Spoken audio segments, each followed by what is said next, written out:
Hello, I'm Hickey from Interest.co.nz and welcome to our weekly currencies report with Dan Bell from HiFX. Welcome in, Dan. Good to see you again. You too. New Zealand dollar has come off its highs in the last couple of days. What's happening there? Yeah, so we topped out just over 82 cents against the US dollar last week, so a pretty solid run for the New Zealand dollar. In the last few days, though, we've dropped back under 81 cents. We got down to a low of around 80.75 or so overnight. So a little bit of a pullback there. Probably not a lot to read into it, considering we've had quite a steep uptrend in the Kiwi. It was likely that we're going to see a bit of profit taking, and that's also been the case for the Aussie dollar against the US, which has come off its recent highs, and overall risk sentiment seems to be a little bit more subdued. So yeah. And around these levels, is there support levels around that 80, 50, 60? Well, level? 80 is quite a big level overall. So if we see a close under that on a weekly basis, it could be suggesting that this uptrend is over. So if you go back to really the beginning of June, we've been in a sustained uptrend after bottoming out around 75 cents. We managed to get up to a high of 82.20 right here, right now. I think there is a lot more downside risk than upside potential. We haven't really seen a lot of good news, so to speak. It's really just a case that, on a relative basis, the New Zealand dollar just looks a little bit more attractive than a lot of these other global currencies where central banks are still printing money and lowering interest rates. That's right, because everyone's in a bit of a summer lull in the Northern Hemisphere. Volumes are relatively light. People, for now at least, seem to be waiting for central bankers to come back from their summer breaks and print it up like mad again.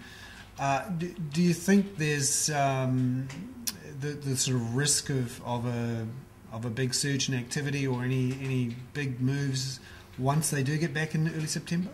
I think so. I mean, I think everyone's been in as you said, the summer holidays up in the Northern Hemisphere, and we've had the Olympics for the last couple of weeks. I think people will get back from their holidays and look at the state of the global economy and think, well, should global equities be where they are? Looking at Wall Street, for example, the S&P 500 and the Dow Jones Index are still well and truly up from the beginning of this year. Looking at the New Zealand dollar and the Aussie dollar, which are supposedly growth sensitive currencies, but continue to outperform whilst commodity prices decline. There are some big question marks over that, and we saw last Friday, much weaker than expected trade balance numbers from China, showing that their exports are significantly down. One of the worst export numbers from China in quite a number of, up there with one of the worst numbers in quite a few years. And that's important, particularly for Australia and New Zealand. We're so dependent now on that demand from China for those commodities, which they then reprocess into things that either they invest in their own economy or export to the rest of the world.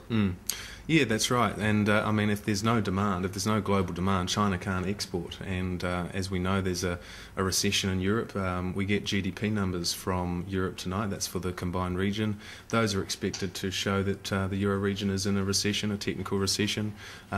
We see in the US, obviously, growth continues to be very, very weak. In New Zealand and Australia, obviously, we're relatively stronger than other economies, but we're certainly not taking off. So in this environment, it's difficult to justify how we're going to continue to see a rally in risk assets when things continue to be pretty average. So just looking a bit closer to home, Australia, in the last week there's been various comments, news out of Australia.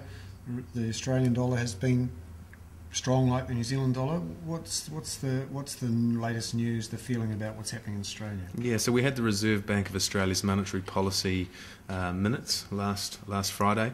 In it, they actually increased their forecast for Australia's growth next year to around 3.5%, but they did comment about the high currency and the potential impact that might have. So traders saw that as a bit of a negative for the Aussie dollar, and starting to suggest that maybe some of the policymakers in Australia are thinking that the high Aussie dollar is a real concern, and perhaps they might think of doing something a bit unconventional like these other central banks have been doing for the last few years to try and bring their currency down and stabilise their economy.